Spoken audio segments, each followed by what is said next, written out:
On this episode of Hot Rod Hoarders, I follow along with the Hot Rod Relocation YouTube channel as he goes and rescues two 1966 Chevelles from an old Chevrolet Boneyard. Let's go check this place out. So if you've watched any of my other videos, you know that I've got to tell you the backstory on this stuff. That's part of what makes it cool to me, and I hope you enjoy it too. So in the case of this Boneyard, I got a text one day from a buddy of mine who trades around on cars. He's actually the guy who bought the green 73 Nova that I'd been working on. He sent me a message, had a picture of a car that he had just bought. And this guy, I'm not going to say his name, but he's more of a hot rod harvester, where I'm a hot rod hoarder.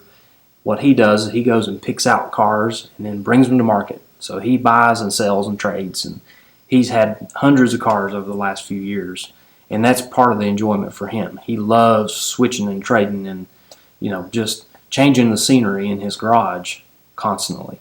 So this car that he sent me a picture of is a 66 Chevelle. It had some cool old lettering, lots of patina, and by patina I mean rust.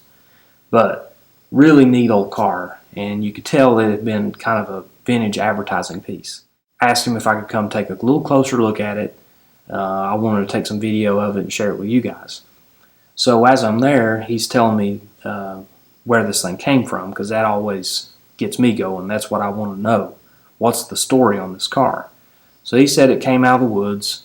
The guy's about 15 or 20 minutes away from here, not too awful far. Came out of the woods, and he's going back to get another Chevelle out of the woods.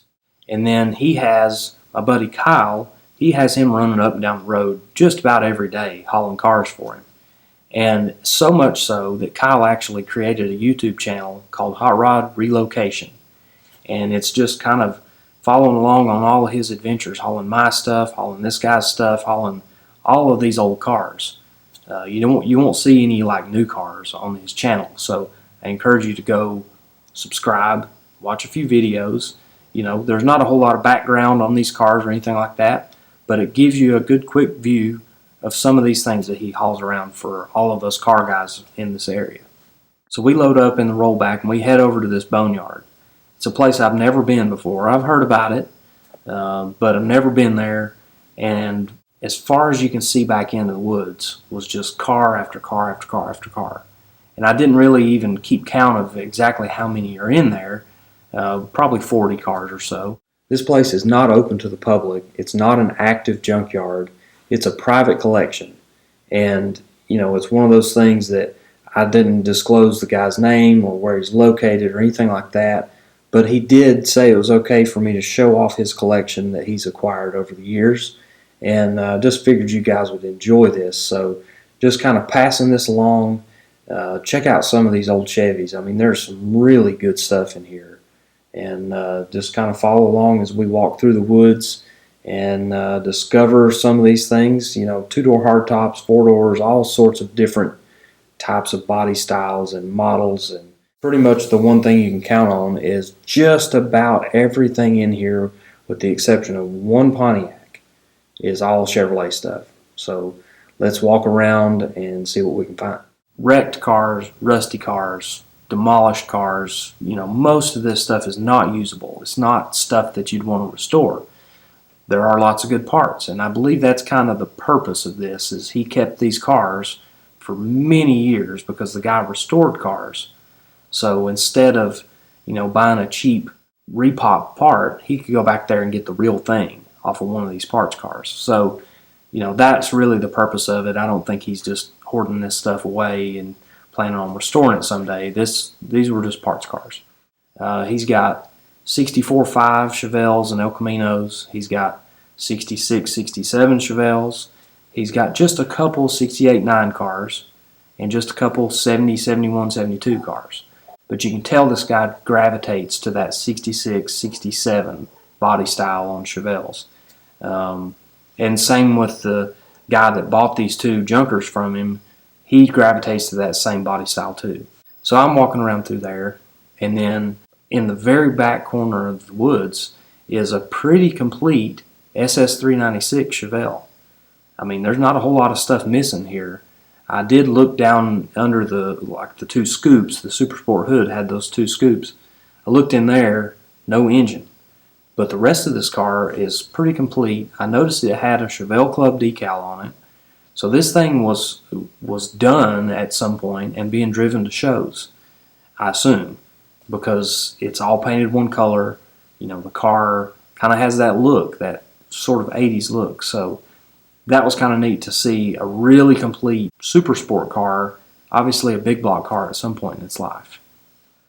Walking back through, several El Caminos. I like seeing those because you just don't see the early El Caminos all that often.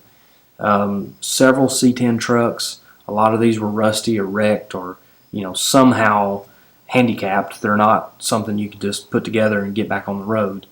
You'll also see a K5 Blazer in this collection. Those things are super cool, and even if they're rotten, they're worth a lot of money these days. Several Novas, early Novas, kind of mid-range Novas, two-door hardtops, four-door cars, station wagons, some that had been rolled over, some of them that had just been demolished in other ways. But again, some of these cars now I know, because I'm working on a 66 Nova here in the shop, I know that some of these parts are hard to come by. They don't reproduce every single piece of these cars. So again, having these parts cars in the woods has really come in handy for this guy.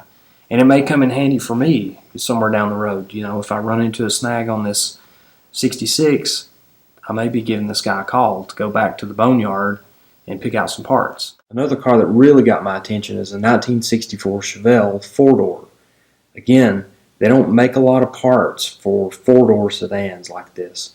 And I happen to have one in my shop that, you know, it's in good shape. But if I was to have an issue or need to replace a part, I know who I got to call. I mean, this guy has got the stuff right here in his backyard. The newest car in this Boneyard is a Camaro Z28, kind of a late 70s, early 80s model. The rubber bumper, second gen car. You know, those cars for a long time didn't really bring good money, but they are coming back hot and heavy. And this is a good example of one. Now, it's been sitting here a while. Who knows? It may have rusty floor pans. It may have other damage that you can't see. But for the most part, it looks like a very complete car.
So my buddy ended up buying two 66 Chevelles from this guy. One of them was the one with all the lettering. The other one is just a regular old car. But both of them are two-door hardtops. Both of them are Malibu trim package.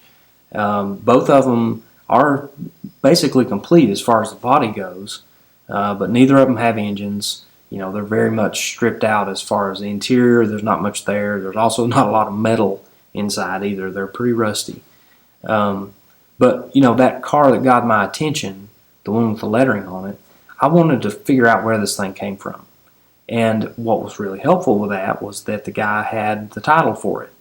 In a lot of cases, these Boneyard cars, they didn't have titles. These are just junk cars. Salvage, junk, who cares? They're just, serving their purpose out in the woods. But this car, the one with the lettering, came with the title. So on that title, it was last registered in the late 70s, and it was registered in Chatsworth, Georgia. I've yet to find any old pictures of the car or any history on the company or anything like that. I love this old lettering because it tells you so much. The pest control and the free estimates lettered down on the quarter panel, just really cool stuff to be able to identify this car. And maybe one day we'll find an old picture of it, and I'll be sure to update everybody if I do. But either way, it's cool to see this thing has survived. All those years in the woods, it's eaten away a lot of the paint on this car and a lot of the metal. But you can still see that history just coming right through, and that's what I like. I love seeing stuff like this. Hope you guys enjoy this type of thing. I'm always stumbling across these cool cars, these collections, these Boneyards, and I'm going to keep showing them to you. I'm going to post every Friday, so go ahead and hit the subscribe button, hit the notification bell, give me a thumbs up if you like what you see, and always feel free to leave me a comment. I love seeing what you guys have to say. So that's it for this one. Thank you for watching.